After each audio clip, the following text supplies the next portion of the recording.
ఇప్పుడు నువ్వు చూస్తున్నావు పవన్ కళ్యాణ్ వీటన్నిటికి బాధ్యత వహిస్తానని చెప్పాను. వాడు ఒక జెండా కూలిగాడు. వాడిది ఏమీ లేదు. వాడు ఏది చెబితే అది ఆట ఆడతాడు. వాడు ఏది పీఎం వచ్చి చాక్లెట్ ఇచ్చింది ఎందుకు? వాడు చెప్పులో రాయాలుంటాడని, అది ఏమీ ఉండదు.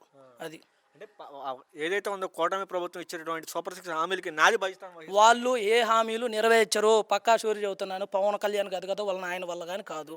అది ఓకే. అంటే సనాతన ధర్మం కాపాడేది నేనే అని చెప్పాను. ఎందుకు తిరుపతి తొక్కులాటలోనూ అది తిరుపతి కొండ మీదకి నాన్ వెజ్ తీసుకెళ్ళకూడదు కదా. ఎట్ట తీసుకెళ్లారు?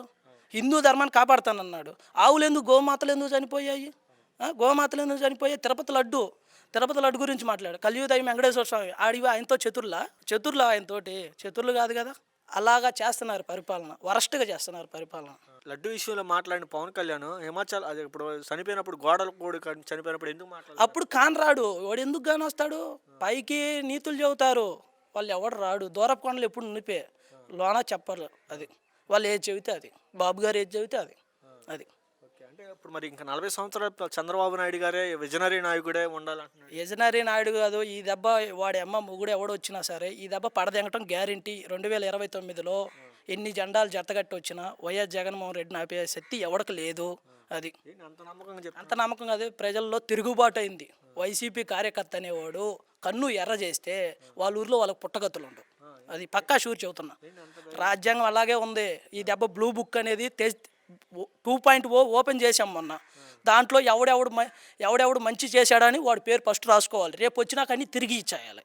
అది చెడు చేసినోడికి మంచి చేసినోడికి మొత్తాన్ని బుక్లో రాసేయాలి. ఎవడెవడు ఇప్పుడు మంచి చేస్తున్నాడో వాడి పేరు రాయమన్నాడు, రాసేస్తాం. అది పక్కా షూరు. చెడు చేసినోడు చెడు రాస్తాం, మనకు మంచి చేసినోడు మంచి చేస్తాం. శాంతి భద్రతలు ఎలా ఉన్నాయంట? శాంతి ఎక్కడ ఏమీ లేదు. ఒక ఆడపిల్ల మీద అత్యాచారం చేసినా అది రెస్పాండ్ లేదు, ఎవడు ఏమీ లేదు. పైకి ఎన్నెన్నో మాటలు మాట్లాడతారు, ఏ మాటలు అనేది మాట్లాడరు అన్నమాట. అది ఇప్పుడు చూస్తున్నాం మాజీ మంత్రిగా చేసినటువంటి విడుదల రజనీ గారిని సీఏ చేపట్టుకున్నారు. అది చేయబెట్టుకోవటం కాదు, అది అధికారం కారణంతో ఉన్నారు. అధికారంతో ఆడ ఏమీ లేదు. ఓకేనా? పట్టుకోవడం చాలా తప్పు. మహిళ ఇప్పుడు ఆ రోజు కాపాడుతానన్నారు పవన్ కళ్యాణ్ గారు, ఇప్పుడు మాట్లాడవచ్చు కదా. ఆడ మహిళ అని చెప్పాడు కదా. వాలంటీర్లు అమ్మాయిలు 11,000 మంది మిస్ అయ్యారని అమ్మాయిలు అని చెప్పాడు. 30,000 మంది మిస్ అయ్యారని చెప్పారు కదా. ఈరోజు అప్పుడు నీతి చెప్పలేనోడు ఇప్పుడు ఎందుకు చెప్పట్లేదు? ఆడ మహిళనే కదా చేయబట్టుకుంది. ఒక పోలీసు వాళ్ళు ఎందుకు పట్టుకున్నారు? 30,000 మంది ఒక్కళ్ళనే తీసుకొచ్చాడు. ఒక్కడిని కాదు 6 సింగిల్ మెడిసిన్గా తీసుకొచ్చే కెపాసిటీ వాడికి లేదు. వాడు పిఠాపురం వెళ్ళాడు, పిఠాపురంలో దళితులను దింగాడు, బయటికి మొత్తాన్ని దింగాడు. వాడు ఒక ఎమ్మెల్యే, ఒక శాసనసభ్యుడా? అది ఒక శాసనసభ్యుడా? అది